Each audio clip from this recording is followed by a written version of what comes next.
any leader is the ceiling to their business, right? You are the ceiling, and if you think it's the product or if you think it's capital, it's not, it's you.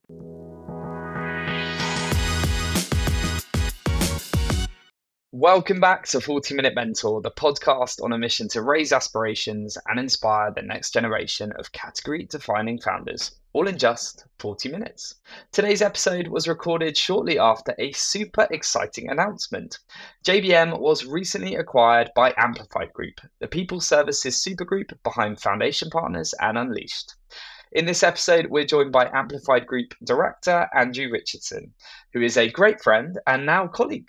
Andrew has had a stellar career ranging from client services and talent consulting at LaFosse, founding partner of the VC Eco Ventures, people and operational leadership roles at the Series B startup Napo, and most recently building Amplified Group.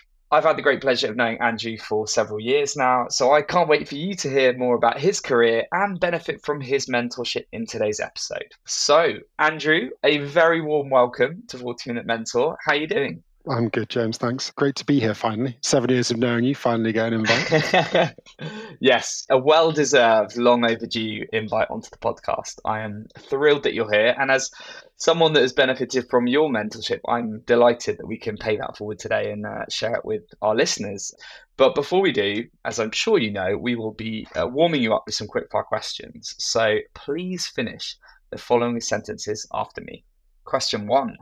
Success means to me... Building £100 million revenue business. Nice. That's a big ambition and one that I'm very excited about. The best day in my career to date was when? Before a month ago, I would have said closing the fund at ECA after kind of 18 months, 2 years of brutal graft. But I think launching Amplified Group 2 weeks ago with you and Andy and Annette, I think that tops it. I would say the same thing. Well, we'll tease our audience with a little bit now. We'll go fully into that story in a minute. One piece of advice I'd give to my younger self is... Yeah, you're not as good as you think you are. I think we'd probably, there's a lot of people listening to this that would agree with that. Can you shed a bit more light on that? Was there a little bit of overconfidence earlier in your life? Yeah, there was definitely. The first part of my career at LaFosse, I was awesome. And I rode the wave, took the opportunities I was given, and ultimately I think I did really well. And that gave me a level of confidence that I could go on and do anything without probably a deeper level of thought needed. And the deeper level of thought would have helped me a lot in some of the choices I made moving forward. And I think that overconfidence meant that I didn't quite think deep enough. That's very honest and self-aware of you, because I think a lot of people would admit that. So thank you for sharing. Final quickfire question. My biggest failure to date is? Yeah, it probably aligns with how I've answered it before, right? Like I went into VC without a level of depth of thinking I should have. And I think if I'd done a level of depth, I may not have made a different decision, but I think I would have thought a lot more about my skill set and how it applied to running and being part of a venture fund. And I think I hopefully it would have come to this is harder than I think it will be. But I was overconfident. So I think my mistake was not thinking deep enough there. So yeah, probably the two questions, funnily enough, quite align. And I guess, well, we'll get into it in a bit more detail, but having the opportunity to be a part of building and growing a VC fund, that's an opportunity a lot of people wouldn't turn down. But yeah, it just goes to show sometimes the grass isn't always greener. Well, thanks for that, Andrew. We're going to go all into your career. We're going to go deep and particularly talk about Amplified Group, which is very exciting for me personally. But before we get there, let's talk a bit about your upbringing. I know your dad had an interesting entrepreneurial background, so it'd be great to hear a little bit more about how your upbringing shaped the person and leader you are today. Yeah, it's an interesting question. Look, I suppose I am an entrepreneur, even though I don't admit it very often. And my dad was an entrepreneur and my mum was actually as well. It's a slightly different scale. So I think there's 2 or 3 things that when I think about how my parents shaped me, how my upbringing, firstly, really fortunate. I hiding behind really fortunate upbringing with a kind of love and support and a lot of belief in me, I suppose, even if that might have been a bit unfounded, especially with my academic results. I think for both, I saw a lot of graft. I mean, my parents grafted a lot to try and do the best for me and my sister. And I've got a young family now, and that means a lot to me. And I suppose only recently I've realized how much effort it takes and how much you've got to put on the line for kids and family to give them what you had. it was from an early age, they gave me a lot of belief in my own judgment. So if I said that I wasn't enjoying something or wasn't doing something, as long as I'd stuck at it long enough for me to have the data points, for them to have the data points, they would just be like, okay, we'll move. I moved schools a couple of times because I had quite a tough time, especially kind of that kind of 10 to 14 age, 10 to 15, 16 age. And I moved schools a couple of times because of that. And I think a lot of parents wouldn't have done that or would have thought a lot more than they did. And they put a lot more on the line to send me to schools that were an environment I probably needed to be good. I think there's two or three things. Two entrepreneurs as parents who grafted a lot. I had two parents in an environment where I was supported in decisions and the autonomy I was making. And that I'm quite an autonomous person. I believe in autonomous leadership. And I believe in autonomy and ownership as a way of building high performance. So I think that is probably going to be the lot. And then there's also this, I think you forget, if you've got two entrepreneurial parents, what the belief system that comes from that is you can do anything and you can try anything, you can start anything, and that's okay. I think it's no wonder that I've been in kind of quite entrepreneurial, either environments or my own journey from that. Yeah, love that. There's some really great lessons there. And I think it's also just really important to sometimes take a step back, particularly when you become a parent, to really, and I did this recently, just, wow, my parents sacrificed a lot and worked so hard and probably didn't always appreciate that as much as I do now. Now I am one. So thank you for sharing that. Am I right in thinking your dad set up a fish and chip shop as well? Oh, yeah. Sorry, yeah, you did ask me about that. So my dad was the founder of a company called Harry Ramsden's. So dad had a very successful career in advertising, kind of proper madman era in the kind of 60s, Wyland and Kennedy and these big advertising firms in London, New York. And I think he was also the CEO, MD of one of the branches in Thailand in the 70s, like crazy time. And he came back to London and he met my mum. And she worked in advertising as well at the time. They got married and had me very quickly. I think like a year later, after he'd had me, he said he kind of turned around to my mum and said it was a good idea to start a fish and chip shop. It's such a wild kind of 90-degree pivot from a career that kind of sets you up to going, yeah, you'll probably be CEO of a big advertising firm, global advertising firm, in a time where those businesses were flying. 70s and 80s, and he goes, no, I'm going to follow his business partner who was actually a client of his, which is quite interesting. And yeah, I've got an idea to start a posh fish and chip shop in Guiseley in the north of England. Yeah, I grew up in Yorkshire, and she supported him. Funny enough, now I'm saying the story out loud, I'm drawing parallels to my own life and how amazing my wife has been in supporting me in the last 12 months and going from VC and then leaving that. We got married when I was a VC, and she probably had this idea that we'd be really comfortable. And then I left it, and then I started it at Napa about 6 months after my daughter was born. And then again, I kind of upheld our lives 2 years later to start Amplified, and just realizing that actually, she's not even bat an eyelid. There's never for a second where she said, that's not, are you sure? She's never even, which is quite crazy. I don't know if my mum was quite as, are you sure? Not by an eyelid. But anyway, so with his business partner, he bought a fish and chip shop. I think the story is, and I've said this story so many times, I don't know whether it's true or not. It's 20 years of telling the same story, not knowing whether actually the facts are true, but it sounds good, which is there was a single fish and chip shop in Guiseley called Harry Ramsden's. Guiseley's just north of Leeds, and he became very famous, Harry Ramsden, because he would drive to, I think it was like Hull or Scarborough or somewhere on that kind of east coast of the UK, get fresh fish, drive back early in the morning, sell fish and chips, right? So it's the only place you get fresh fish and chips from in that area, and he charged a premium for it because he could. Anyway, he bought the site, and then he raised venture capital money and debt and probably diluted the business a bit heavily, but that's probably a story for another time. And then, ended up building this kind of posh fish and chip shop that I think had over 300 fish and chip shops, including the ones in the airports at the time. And it did really well, kind of Asia Pacific area. I can remember a lot of time when I was younger, him going off to China and me wanting a weird toy every time he came back. And I did well, and then ultimately sold it to Granada in 99. I think it was 99, 98 time. I kind of did well, not retirement well. He actually then went on to buy a restaurant called La Tasca, a Spanish tapas chain in the UK. And I think he did much better off that than Harry Ramsden's, but yeah. And then he did retire quite early. He retired in his kind of 50 odd or something like that. Yeah, so that's Dad's journey. Crazy fish and chip shop. Wow. So an inspiring entrepreneur father. You clearly, the genes have passed on. Thanks for sharing. I guess coming on to the start of your career, then you started in recruitment like I did at La Fosse. So do you mind just sharing a bit about how that came to be and what your progression there looked like? Yeah, so I did a kind of economics business degree at Newcastle, really enjoyed it, but no idea what I wanted to do. I did this kind of work experience at one of the banks in kind of credit sales. I think it was credit sales, I can't remember. And I walked into the banks and I absolutely hated it. I couldn't think of it was like, I couldn't hack that kind of, let's call it lad Bible banter. I just couldn't do it. I couldn't, but it was 15 years ago, right? So it was probably a lot worse then than it is now. Anyway, I just hated the environment. So I got out there as quickly as possible.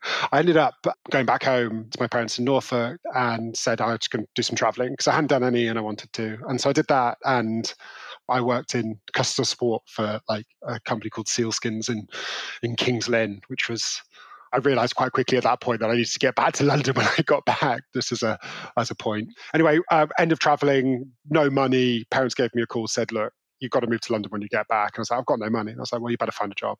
And so I did. So I actually my mum sent my CV in while I was in South America to a Rec2Rec, so a recruiter who recruits for a recruiter, for those who haven't heard the term before. And I'd met a few people while I was traveling. They said recruitment was great. So it was all about people. And I was like, oh, that's really interesting. I kind of want to have a go on that. And so my mum sent it in. I ended up meeting this Rec2Rec. I ended up going for the assessment day, I think 2 days after I got back from traveling, like jet lagged to hell. And then they said, oh, we think you'd be really good for a company called La Fosse. And yeah, then 3 days later, La Fosse had offered me the job and I'd started 2 weeks later.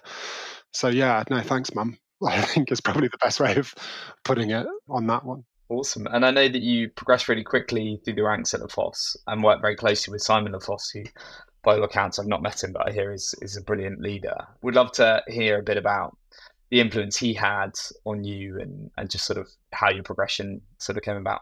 Yeah, so there's probably 3 individuals at La Fosse who were like really important for my career, really good, like I had mentors specifically, right? One was Simon, and Simon's level of trust in me from a really early age was just crazy. I mean, I do put it, if we talked earlier about the environment I grew up in, high levels of trust and supporting decisions that I'm making. There was definitely, he's also quite a similar character to my dad actually as well. Like he's stepped back, he's a deep thinker and Simon's a deep thinker, so is my dad. So there's definitely some similarities there. And he just put a lot of trust in me from a really early age just to figure things out and to not worry too much. And that was huge for my confidence, huge for that overconfidence I talked about as well. And then there was a couple of other people, a guy called Mike Thorpe, who was my first boss, who I think we worked together for about 18 months, 15 years ago, and he still has a massive impact on me. And he was a huge amount of belief and trust from day one. I can remember hitting the phone. So back then, I'm not sure what it does now, but back then, what happened was you needed to break that kind of fear of getting on the phones and talking to people really quickly. Otherwise, you build it up, and people would just be like, so basically what would happen is they give you like crash course in your first morning, and by the afternoon, you're on the phone. And that was great. And I absolutely loved, for whatever reason, I loved it. Picked up the phone, called for people, asked them, what they wanted to do, how their job was, what they wanted to do in life. Great. Brilliant job. And I can remember picking up I was a salesperson, and I can remember picking up a role with my first call, like a director of, I can't remember, it's a long time ago. And after that, and Mike just believing in me so much after that and giving me loads of support. And ultimately, he left really quickly, which was heartbreaking. Like, I can remember crying about it. Like, I was 25 and crying my eyes out with this guy who was leaving but I really felt he was leaving me. It really annoyed me. But I realized later, more mature self realized he wasn't, and he's doing really well now. And him leaving and me doing well at the right point in time allowed me to effectively take his role, even though he was 15 years, 20 years more experienced than I was. And then the final guy was a guy called James Parker. James, who was a big part of building La Fosse and the success it had. Again, like just a belief in me and trust. And that for me was just huge. Like, hopefully I repaid it in kind of care and work ethic and some results. But anyone who knows you knows how much you love sales. So it's good to know kind of where that originally started. But why do you love it so much? Because that's something that a lot of people get very uncomfortable with sales. A lot of people put it off or avoid it, move out of roles so they don't have to sell. What is it that you love so much about it? And I guess for anyone listening to this who may be at the beginning of their career, why do you think a career in sales is such a good option? There's a reason why every major corporate has grad schemes where you're doing at least 3 to 6 months in sales. P&G or whatever they are, those big brilliant companies that create brilliant people and develop brilliant people, you're always doing 3 to 6 months in sales. And the reason is it's really, really hard. It's only you. There's nothing to hide behind. It's just you. And the only way you win is being authentic. The only way you win is being yourself. And that for me is like just such a powerful tool to get really early on in your career. You also learn to speak to people of completely different kind of backgrounds from whatever, on whatever demographic you want to go to there, different ages. You're talking to someone who's like 25 one day, 65 the next. You're having to communicate and you're having to engage and you're having to figure out a way of that. Is just such a powerful tool when in your early 20s. When, to be honest, through the education system, there's just this adult-child relationship wherever you've been. And that adult-child relationship is important for education, but it's pretty limiting for career growth. You want to be on adult dynamics, and sales gets you there really, really quickly because you have to be. It also teaches you to have an opinion, which I think I've said to you, well, at least your team before. All of those things I think is just so powerful for having. I would always recommend doing 6 months or 2 years in sales in difficult environments. Don't do something easy, because you will get exposure to lots of different types of people and how to engage with them. You'll learn about yourself and like what the best way, the most authentic way, who you are. And I think that's really, really powerful. And it's hard, and you learn to graft. You learn to graft early, and I think that's really important because there is a non-linear effect between there's a non-linear effect between hard work and success, right? The harder you work, the more successful you are. And it's non-linear. It's like work 10% harder, you're probably 40% more successful. I'm getting that grounding because I don't think there is much harder environments than kind of early in your career sales. I don't think there is. Yeah, it's such a good grounding, isn't it? Like cold calling. I used to hate it, absolutely hate it. But I guess I wouldn't be where I am doing the sales I'm doing every day were it not for those Michael Payleys. They would listening to the calls and kind of be prodding you. God, now that is not my style, but it did have an impact. It definitely built my resilience. I did that as well, right? I had that done to me and I did that to other people, but there's a way of doing it, which is like, this is just about developing you. Notes, and I would understand like how they articulated something. There's no better way of like giving feedback than that. Now, yeah, if someone's looking over your shoulder trying to catch you out or try to slam, that's a completely different dynamic, and it's going to be a horrible, horrible environment. But the way we did it was, I hope, was very development focused and very feedback focused, and super, super important. The second bit you asked is why I love sales so much. I think one answer is definitely like you enjoy things that you're good at. I think anybody does. Anybody enjoys something they're good at. For whatever reason, I was good at it when I started, and that gave me the confidence to carry on doing it, and then hone the skill and hone the ability to do it. I'm not sure I think I've said this to you before, but I can't remember whether it was Simon Michael James in my first year or first day at LaFosse, which was just like sales is just the transfer of one person's passion to another. It's so true. Right, I was really passionate about LaFosse. I thought LaFosse was an incredible environment, both culturally and Eco. I was unbelievably passionate about what we were trying to do. Napo the same, Amplify. So maybe I've been lucky to only be in environments where I've been really super passionate about what we're doing. I think if you're in sales and you're not passionate about the product or the service that you're selling, it's going to be a slog. It's going to be really hard work.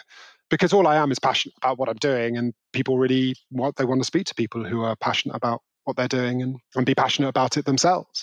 So I think one is, for whatever reason, good at it. Two is that I can be passionate, I can be passionate, I can be myself, one of my issues with VC was the long feedback loops, right? So 10, 15-year feedback loops before you know whether you made a good investment. And that's brutal.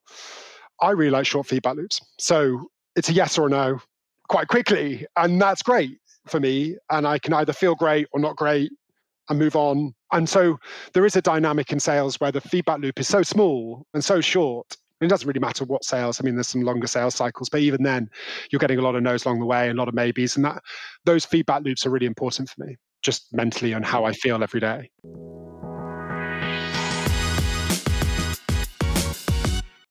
This episode is brought to you by Unleashed, the people and culture experts for leaders who do business differently. Trusted by the most progressive businesses, the Leadership Institute accredited Unleashed development programs harness the power of community learning, helping leaders develop skills, behaviors, and relationships they need to cultivate high performance across organizations. As a 40-Minute Mentor listener, you'll know firsthand the importance of leaders in high-performance culture. If your leaders aren't performing brilliantly, then your business won't either. Unleashed is part of the Amplified Group, the people services supergroup that supports tech companies from inception all the way to IPO.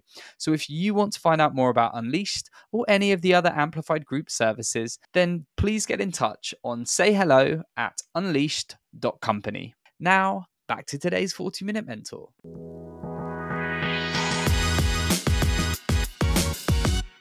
I always feel very inspired by your passion for sales. I think it's not something that people talk about enough. You've just alluded to VC, your time with VC, and we spoke about it earlier, and probably a great time to come on to that. Tell us a bit about how and why you ended up making that pivot to VC when you did with Eka. And I guess a little bit just around that context about why that move. Yeah, sure. So by this point, I've been at LaFosse about 8 years, right? So it was a good stint. So we had grown the business from, I think I was employee number 10, and we're 250, 280 or 300, I can't even remember now, and offices around the world and all that sort of stuff. And I was 29 and 28, 29, I can't quite remember. And I definitely was looking as like, is LaFosse the next 10 years for me? It was my 20s, is it my 30s as well? So I was definitely in a mindset around thinking about my career and what I wanted to do. And I'd started a business within LaFosse at that time, which I was really proud of. So I could definitely see myself doing it for another 10 years. But I've definitely wanted to figure out what other opportunities might be. And I had a small mortgage. I wasn't married, didn't have kids. So there's a kind of freedom to act at that point, when you're in that scenario. And the guy called John Coker, who is one of the brilliant minds in VC. Like, you spend any time with John, you go away going, my God, he's got the brain the size of the planet. And he's lovely. He's totally lovely with it, and feverishly ambitious. Dad was a QC, and you can really see that. And he kind of spoke to me about him wanting to build his own venture firm. We'd worked together a lot over the last 7 or 8 years with different startups like Gusto, Bloom and Wild, and some great companies in there. And I think we're very, very different. He would describe himself as an introvert. He'd describe himself as, and I would probably describe myself as an extrovert and someone who's all about networks and people. And VC is very much about that. And so he's like, look, would you want to give this a go? And then there's also a lady called Camilla who I'd known for like brilliant, like actually knew her sister and all that sort of stuff. So and we started talking. We spent probably 6 months talking about it. This was back in 2017, 2018. And I think quite early on, I realized this, I was intellectually interested in it, but I was definitely overconfident that I could do it. And that's how it all came about. There's, again, John believing in me that I could do this job that I had never had any exposure. I've worked with a lot of VCs, but I'd never worked in it. And that's different. So a trust and a belief that I could do it. And then, yes, that's how it all came about. Yeah. And what was your role specifically? And what were some of the challenges that you helped founders solve during your tenure there? Yeah, so my role specifically, I suppose if you're a first-time fund, you're basically doing two things in your first 3 to 5 years. One is raising the fund, right? So there's actually an 18-month, 2-year period of sales. And I loved it, as you can imagine, pitching to LPs, asking them for a lot of money and all that sort of stuff. And so there was this first part of building a VC, which I absolutely loved, pitching, securing investment. And that was 18 months to 2 years. And then the next 18 months were really, really hard for me. But to describe what I was doing, my role was I built a founder assessment structure. We had a belief that exceptional people build exceptional companies. Therefore, we need to identify exceptional people. And so I built the founder assessment with my background in recruitment, in assessment and talent, which was the business I'd built in LaFosse, which actually all our investors really believed in, I think. I'm pretty sure I know they did. And that was one. So I was running our founder assessment process, which was really interesting. Met a lot of incredible people, as you might imagine. 2, I was just supporting the fund and the portfolio through networks. So introductions to advisors, introductions to customers, introductions to investors, and then building the LP base for the fund as well. So that was primarily my role. Amazing. And you've alluded to the fact that it wasn't right for you in the long run, but clearly you've learned a lot from the experience and you've gone on to create Amplified Group. What was that moment that you went, okay, I'm going to step away from this now? And I guess for anyone that might be listening to this thinking, okay, I've always wanted to work in VC, but is it the right environment for me? Who do you think is best suited to work in that environment? Every VC is different, so it's very difficult to answer the who is best to work in a VC. But I'll talk just my thoughts on it. One is I alluded to this earlier. Long feedback loops kill me. For me, not to understand whether I'm good at my job or not every day, or maybe not every day, but like in a small enough time period, was brutal. And I couldn't get my head around it. I really tried for 18 months to get around it, but it just sucked all the confidence out of me. And it made me just continually to iterate too much rather than just focus, because I couldn't what is that thing that is driving impact here? And when you feel like that and you're an equal part, like I think this is one of the things actually for co-founders or people starting funds together or whatever it is, like, and I suppose, James, you kind of know this from our interactions over the last 6 months, which is if you're equal partners from an economics perspective, so equal equity or carry or a salary, you need to drive equal value. Those two things have to align. Otherwise, you're just completely out of kilter. And there's always one person who's going to be feeling crap, and there's going to be one person that's feeling like this person is in there pulling their weight or wasn't what it thought it would. And so the equity or the carry or the value needs to be aligned to the value that you have compared to the others in the group. And I just wasn't having the same impact that John and Camilla were on the fund. And that is really difficult. And it's not something they ever said to me or not something but it was something that I felt and I couldn't handle. And third of all is ultimately the people who are investing the capital are the most important people in a fund. And I'm not saying that's a way that means that you're not treated really like a really important person. I definitely was. I was treated like a co-founder. I was treated like they were brilliant. However, the most important people are the person investing the capital. That is what that business does. And if you're not doing that within a fund, you're going to struggle to feel like you're going to have the same impact as an investor. You're going to really struggle. And I speak to a lot of heads of talent, heads of platform about this point here, which is if you're not an investor, what is your value to the fund? And quantifying that value is really hard. And even just feeling like you can have it. It doesn't need to be something that is said or discussed internally in a fund, or it's just, that the people who are investing in that multi-billion-dollar company or who have invested in that are the people making the money, returning the fund, and you're benefiting off that. And I found that unbelievably difficult because I came from an environment where I was quite important from the success of the business, sales and all this sort of stuff.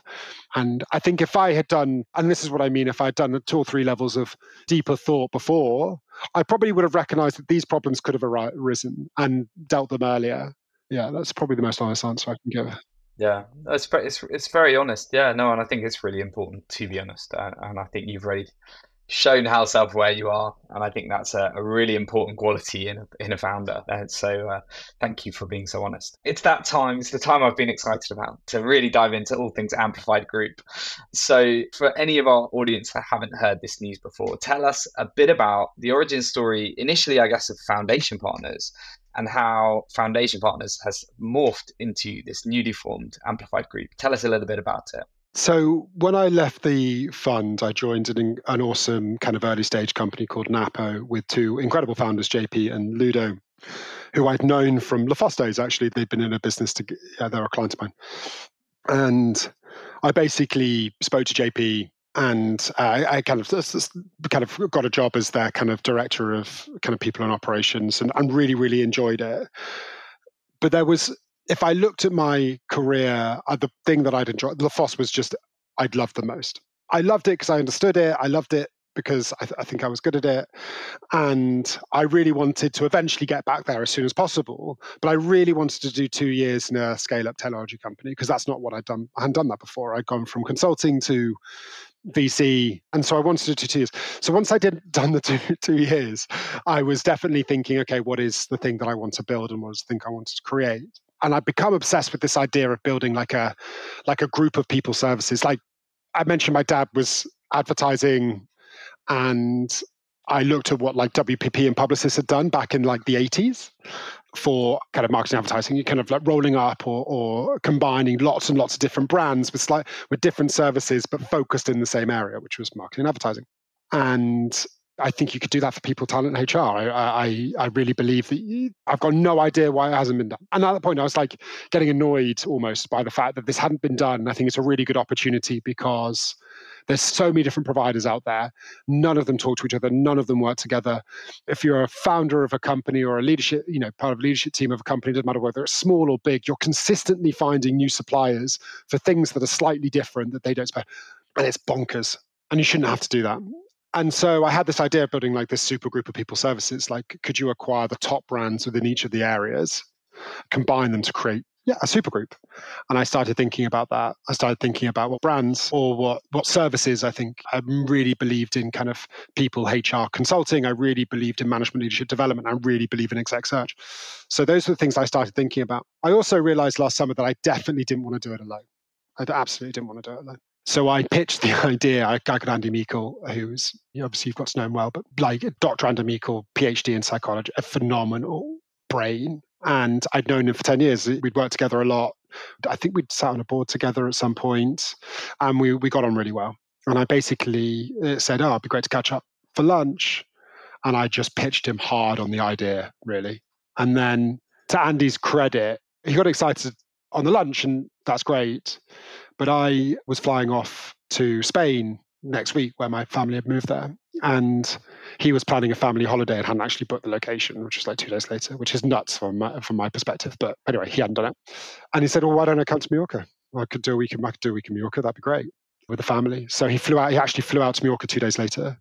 And we spent a couple of days together thinking, talking, getting to know each other, families getting to know each other, talking about the idea, getting excited. And then spent the next kind of couple of months. I always find it funny if you like two people, because he's an ex-people director, ex kind of chief people officer, ex-COO.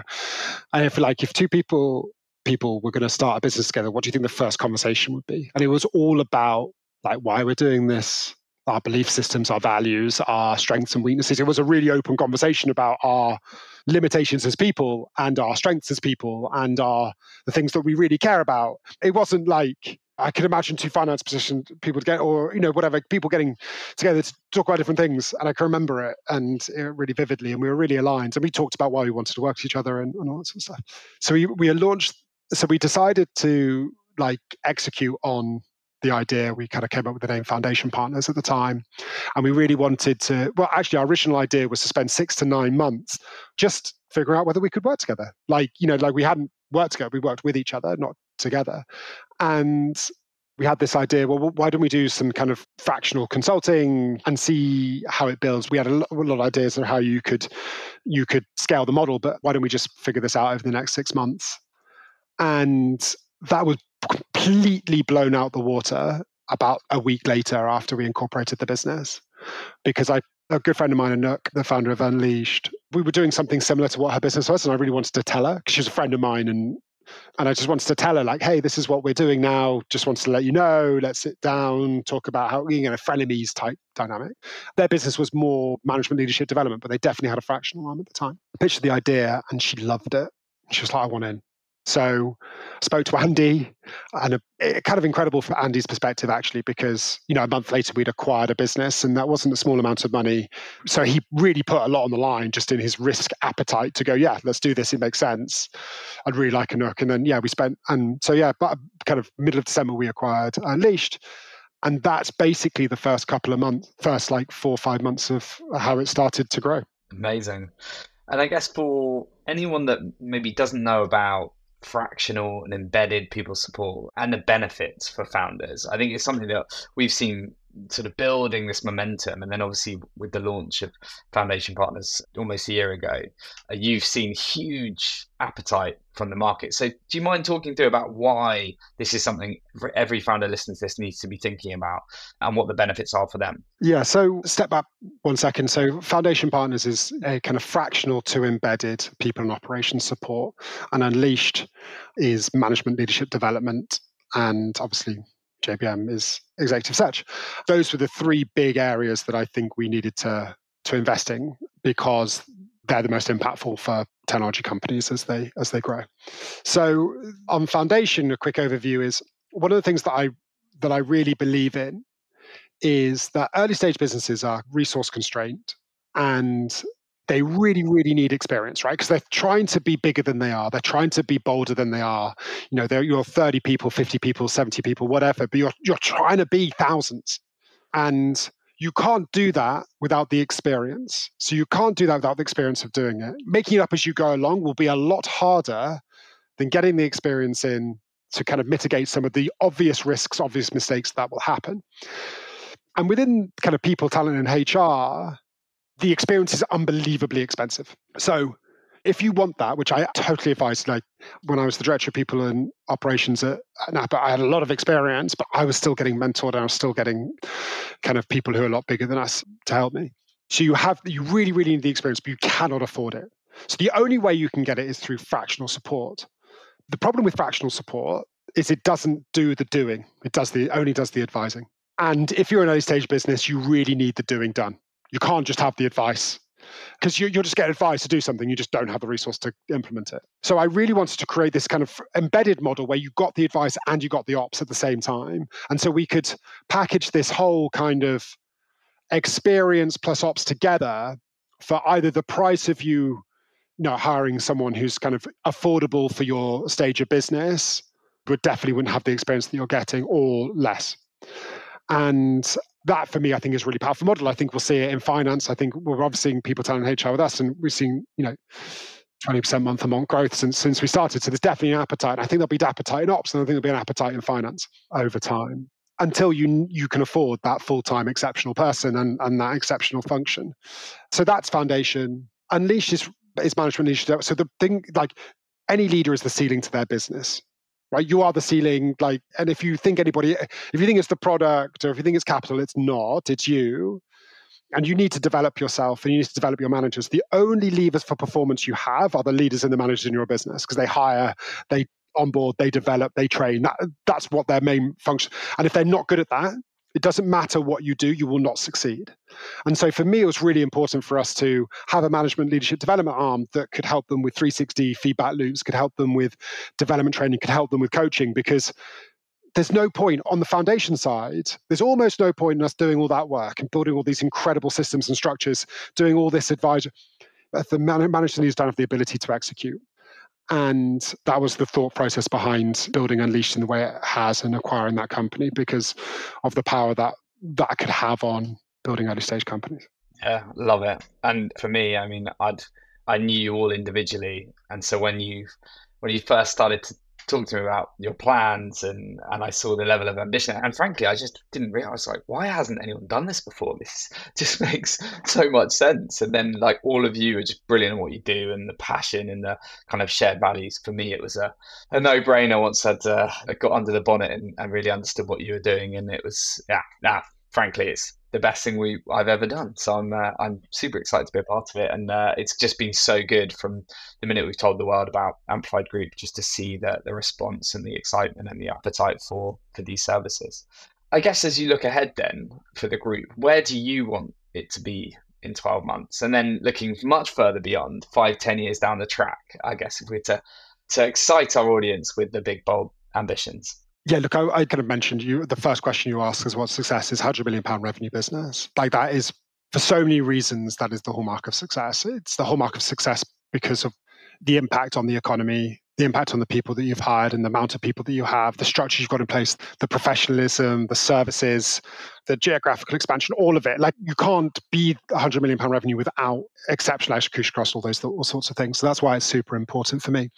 How we get there, it's wrong to say I don't care, because that sounds like I'll do anything to get there, which I won't. But I think we can do too much thinking about what our business needs to look like in 5 years or 8 years or 10 years, when actually what's really important is the next 6 months or the next 12 months or however, depending on your sales cycles or your product cycle, product development cycles. It's really the next 6 months or 6 to 12 months that are just really, really, really important. Now, you've got the long-term vision in mind. You're aligned on what you want to achieve. The how is impossible to know, and I think spending time thinking too much about it is the wrong thing to do. I think if I think about the next 6 to 12 months, I think, obviously we've formed a new group. So integrating that group so really successfully and getting it working together is probably the number one thing that I want to achieve. The second thing is to identify the next set of businesses we want to acquire. That old kind of phrase, you can do anything, but you can't do everything. So we need to be really, really thoughtful about the businesses we acquire. So I think I put next year into 2 phases. One is, like, let's just integrate the businesses really, really well, get them working really well, get the the whole structure, system, and culture right, continue to be highly profitable, so we can make all the decisions we want to make moving forward. And then the second half of the year is about identifying the businesses we want to acquire, why, having a thesis behind that. There's obviously, we've done a lot of thinking about it already, but getting really solid on what, when, and why on that front is going to be really important. And then there's some few decisions off the back of that, depending on level of ambition around, what do we invest off our balance sheet? Do we raise more equity? Those are big questions that we've got to discuss and got to get right? Like that's not, and maybe it's but all of that for by the end of next year, having all that sorted, I think is the ambition. But I think we want to build, we want to buy. Exciting times. It is super exciting, and there'll be more to come on this, I'm sure, over the next few years. So we'll have to do a round two in a year's time and see where we're at. Before we get to the end, Andrew, given what Amplify Group does and your experience, I would love to just ask a couple of questions just around, particularly for founders. We know that building high-performing teams and culture is essential to success, but it's also hard to get right. And so what for you are the key elements to getting it right when it comes to culture and hiring or identifying high-performing talent? Yeah, I think on the culture side and high performance, culture is your fuel for high performance, right? Like that is really important. So understanding, for me, there's a kind of a step-by-step process founders need to really think about. One is, what is their view on what high performance is? And I don't think we talk enough about this. We don't talk enough about the defining of your own business, what high performance is and what you think high performance is. And just to bring that to light a little bit, it's like, are you very results focused? Are you like, but high performance is achieving results? Is it impact, which is a bit more holistic? Is it behaviors? Is it these set of behaviors that make you high performing?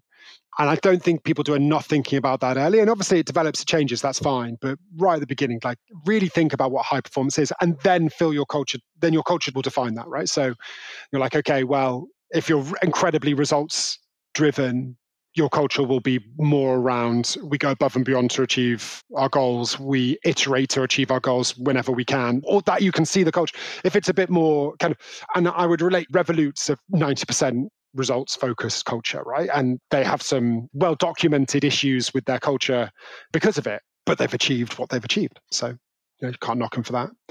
But if you're like a kind of health tech, biotech, where you've got really long feedback cycles, you might be being results focused is probably not where you want to be. You want to be more input focused, which is like more behavior focused, which is I can't think off the top of my head, but it might be we're relentless around finding our wins, or we're supported through really tough times. Like all of that sort of stuff is really important because it's going to be really long until you hit success. So you need to find small wins, and you need to support each other when there's dark days, because they're if anybody who's building a biotech or a health tech or deep will know it is tough and it takes years. And actually they're going down venture-backed route, which is definitely doesn't really understand biotech and deep tech, in my opinion. So one for me is like, let's really define what high performance is for your business. That should define your culture for your organization. And I don't think people think about that and talk about that enough. I think in regards to identifying high performers, obviously there's an alignment here with your culture. I've always believed that care and graft and hard work were the biggest indicators of performance. Like if someone loves what they do and works hard, they will go so far. Like I'm a massive believer in, and I don't mean by work hard, you can be often misconstrued as working long hours. I don't actually mean that. There's an intensity of how you work. There's a speed at which you work, which is just as valuable as, or even more valuable than working long hours. I think working long hours, it has a declining utility to it, right? Because let's call it the first 50 hours of that week might be really productive, and then there's decline after that. So the next 20 might be 20% less productive, and then the next 20 might be 50% less productive. So that's my view on kind of overworking. But I do think there's an intensity, there's a care that I think is just really powerful. And you see it in interview, you see it in their career trajectory, you see it on their first day at work, you see it in their first 3 months. And that for me is just, I don't think you can get past it, to be honest. To be genius, there's quite actually a big ratio from an IQ perspective. It's like above, I don't know what the base is, but there's like, if you took 100% of IQs that have ever existed, it's like the top 30%, 35% are classified as a genius. But the only people who are successful from it are the people who work really hard, because you can be a genius and not work hard, and then you've got nothing. We all know a lot of frustrated geniuses that haven't fulfilled their potential. Yeah, exactly. It drives me absolutely nuts, because I'd love a little bit of it, to be honest. Yeah, me too. But like, for me, your high performers are the ones with a level of care, a level of graft, a level of work ethic. And you should be able to see that. And you should be able to see it in the way they interview, you should be able to see it in the way that their career, and especially in their first 3 months of being with you. And then it's your job to help them maintain that, because if they fall off a cliff, if they stop doing that, that's definitely mismanagement. It's your fault. Yeah, great tips, great advice. Before we're on to our final wrap-up questions, are there any common mistakes you see founders or leaders making? And this can be related to talent or people or culture or leadership development, but is there anything that really a bugbear for you and a watch out that we can leave our listeners with that might be struggling with some of these things at the moment? Yeah, I think the biggest thing is, I think the number one biggest common factor in this is that leaders, they feel like they need to know everything, or they need to have really strong leadership. And so what they don't do is they're not really vulnerable to feedback. They don't do the 360s. They don't do the kind of like really listening, the really openness about it, because they're scared that people will stop respecting their decisions that they're making and question, all this sort of stuff. And I see it so often. But feedback is the only way you will develop as a leader. It is the only way people develop, full stop. We're like, I say this a lot in manager training, but the only way we've developed from single cell organisms is feedback. So we were single cell organisms millions of years ago, and through our environmental feedback, over the last millennia, we've become who we are. And that's only because of feedback. So if you want to develop, you need to get feedback. And if you're not getting feedback, you won't develop. And that is the biggest thing that I see leaders get scared of. They get scared of getting feedback from they're closed to it. They're not vulnerable. They're worried about how people will think if they take on feedback, or they admit, it drives me absolutely bonkers, as you can tell, because you will be the ceiling to your business if you do not develop. And the only way you can develop, the only single way you can develop, is feedback. There's no other way. Love that. Thanks for sharing, Andrew. We're sadly at an end. This is 40 Minute Mentor. So I have to ask, if you could be mentored by anyone, dead or alive, who would it be and why? It's probably Churchill. And I know he's got some bad stick recently because he's from a different time. But if I really look at Churchill's ride and setback and ambition, and just like his ability to admit when he was wrong, his ability to be unbelievably stonewall when he thinks he's right, just an incredible man who's done incredible things. And if you could sit down with him and get an hour of advice, that would be pretty incredible. So probably Churchill, although I know he's got some stick recently. But the person alive would always be my dad. He's easy. I play a bit of golf, and that's 4 hours going around a golf course with him, and that I come out better each time. He certainly sounds like a great mentor to have. Thank you. And finally, what is the one piece of career or life advice that you want to leave our listeners with today?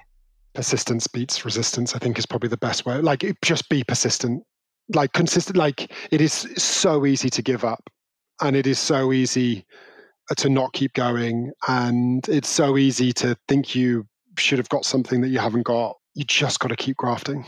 You've got to keep going, and it's the only route. Nobody who gave up succeeded, by definition.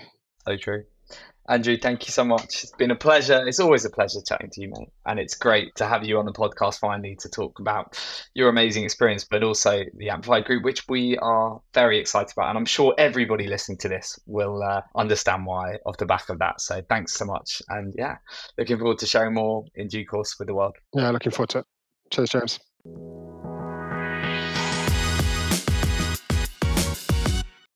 Thank you so much for tuning into today's episode. I really hope that you found it useful and inspiring.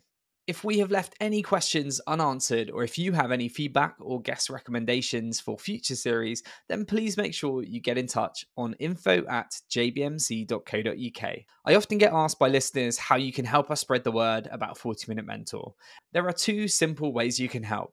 Firstly, share this episode on your preferred social media platform, and LinkedIn is probably where I'm most likely to see it. And you can also leave us a review on either Apple Podcasts or Spotify. Every share on social media and review left on the podcast platforms really helps us to get 40 Minute Mentor in front of new audiences and share the power of mentorship even further. Thank you so much for your ongoing support, and I look forward to seeing you again next Wednesday for even more pocket-sized mentorship.